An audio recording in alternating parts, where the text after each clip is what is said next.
So guys, I'm in a city called Cetinje, which is the old capital city of Montenegro. This was the capital of Montenegro about 50-60 years ago. And I'm going to start the tour here at the new monastery. So straight ahead you can see the Cetinje monastery, which is about 500 years old. They built this monastery after the other monastery was destroyed by the Turkish back in the war.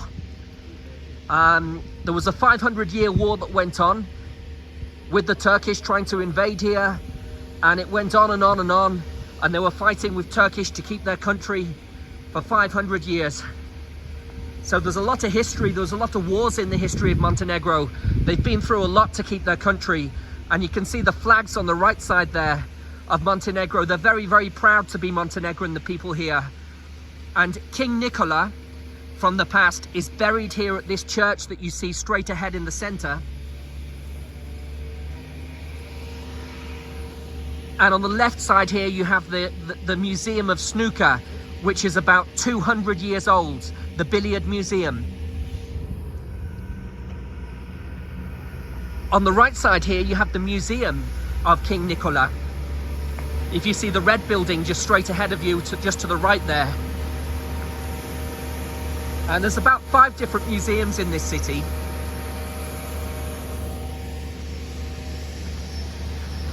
The buildings are very, very old. This city was built in 1482.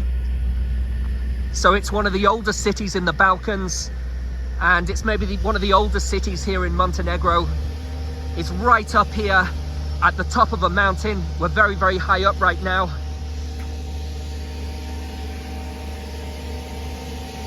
So on the right side you can see the Museum of King Nicola there, and they have all the Japanese furniture inside the museum, which is very unique.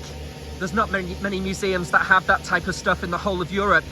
So I met some locals who were really, really friendly here, telling me all kinds of information about the city. And one of the locals has just walked me around. He's a retired chap from here. He's just walked me around the city and just showed me absolutely everything for free. And he has so much information. And he told me that King Richard from England came here in the past. And the museum straight ahead, that's the Parliament of Montenegro, or the former Parliament of Montenegro. It's a fantastic building, the yellow one that you can see with the Montenegrin flag on the front of it. And they've changed it now into a museum a number of years ago, but it was the main parliament of the country when it was the capital city here. And here we have the flag of Montenegro straight ahead. And the people have been celebrating here because Milo, the president that was president for 33 years, they say he was a corrupt president, and he's been voted out of power 3 days ago. And a new president called Jakob has come in. So there's going to be changes here in the country, and they believe it's a positive change. I've seen a number of different tourists walking around here from different countries. People come here on day trips from the tourist towns nearby. And just behind this red museum building here, you've got the Serbian embassy. I believe there were 14 different embassies in this city.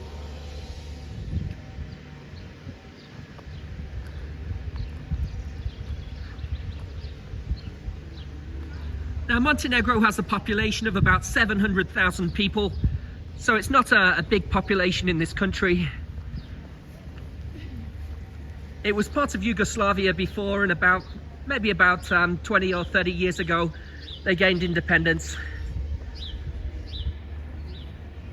And recently, tourism has really boomed in this country as well, because now all the flights go direct from the UK and Poland and all the other countries coming into Podgorica airport.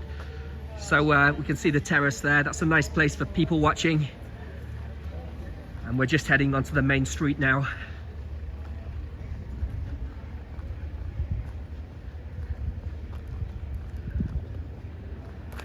But the city looks lovely with these really nice trees lining the streets. The streets are all cobbled and pedestrianised, which I really like. Because when you walk through Budvar, you get like cars going so fast down the streets. They've nearly hit me many times. Today a motorbike was going down the road on the pavement, a delivery man. He nearly slammed into me. He was going fast on the pavement. I was furious. Look at the trees here. It's a bit like Paris or something, and a bit like Switzerland. It's just absolutely beautiful. And all the colors here on the buildings as well on the right side. I have to say though, it's cold. I've come here in my shorts and my t-shirt. It was warm on the coast today. It must have been about 14, 16 degrees. And I've got down here and it's just really, really cold. It must be about 10 degrees now, and it's about 3ish in the afternoon. There's the Scottish pub on the left side, the Scottish bistro. And this tour's taken on the 3rd, I think it's the 3rd of April today in 2023. So you can get an idea of the what it's like at this time of the year.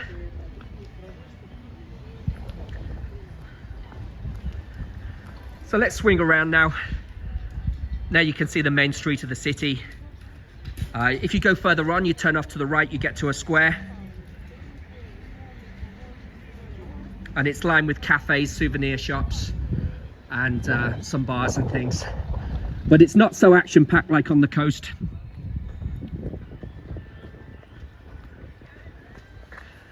If you see the orange building in the distance in the center, that's the Russian embassy.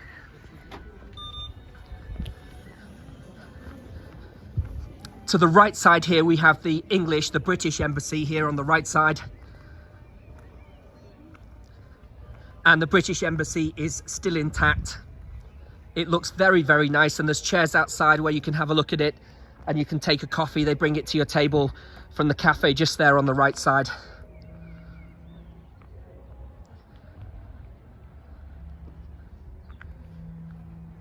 And here in Montenegro, there was an earthquake in 1979.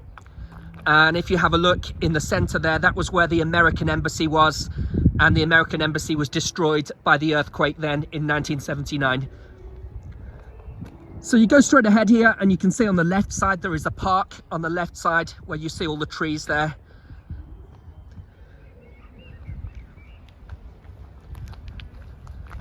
So guys, thank you very much for watching my guided tour today. And please subscribe to my YouTube channel at Travel with Cole. And please give some likes and some comments on the tour as well. Thank you very much. Bye-bye.